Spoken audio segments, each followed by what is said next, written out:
Welcome everybody to a look at the third film in the Shawscope Volume 4 box set, and it is 1977's, hang on, Battle Wizard.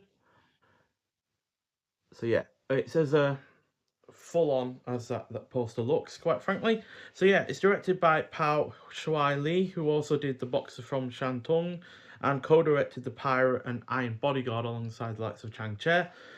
Both of those films we've looked at before as well. So yeah, seen plenty of his films from before. And this is a fantasy wuxia film, clocking in at 80 minutes long. Once again, we have a film with Danny Lee Sau-Yin, who was in the two previous films in this box set. Also stars Tien-Ni, who was in Human Lanterns, The Magic Blade, and A Queen's Ransom. So a bookish warrior and his swordsman sister must go up against a group of heinous villains to restore peace to their family.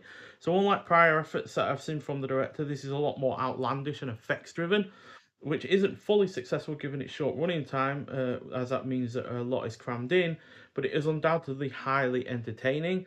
This is due to the fun action scenes that are nicely varied, so we get a lot of um, like lasers and like powers being used that can inflict injuries, and yeah, a lot of flying around and such like that. And yeah, it's combined with like physical fighting as well, so hand-to-hand combat, weapons being used and such. So yeah, nicely varied. You got well executed effects, be they of the practical or special variety as well.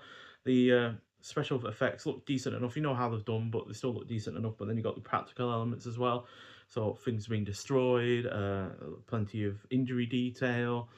In fact, you've got effective violence that goes from legs being shot off to heads exploding, and all very well done, especially in terms of depicting certain creatures. Now, granted, there's a gorilla in this that is evidently a man in a costume, but there's also a really rather cool red dragon snake, I think it's called, um, which is being used to attack a guy, and he has to basically suck all its blood out to become invincible.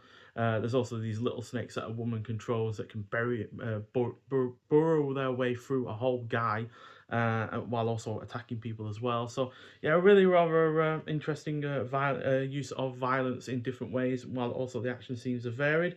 The pacing is also on point. It is generally engaging. The cinematography is on point, and despite its frenetic plot, this doesn't get confusing, but it wouldn't have hurt it to have a little bit of extra running time to give it some more breathing room.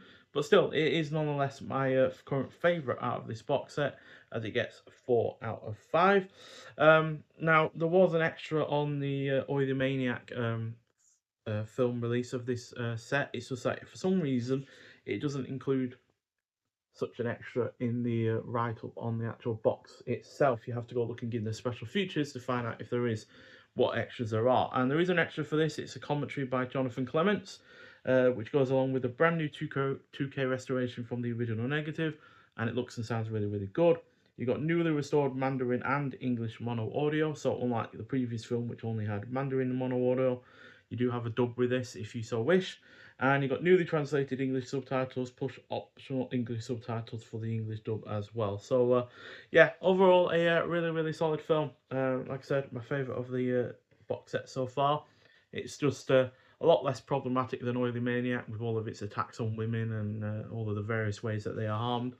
But while on top of that, it's also as fun as that, as well as Super Inframan as well. So yeah, kind of combines the production quality of Super Inframan with the kind of entertainment value of Oily Maniac, while also doing its own thing within the wuxia genre. So yeah, overall, really, really good, really entertaining, and yeah, like I said, really frenetic in terms of its plot, but not for one moment was I confused throughout. So yeah, highly recommended. But if you have seen the film before, I'd like to hear your thoughts on it.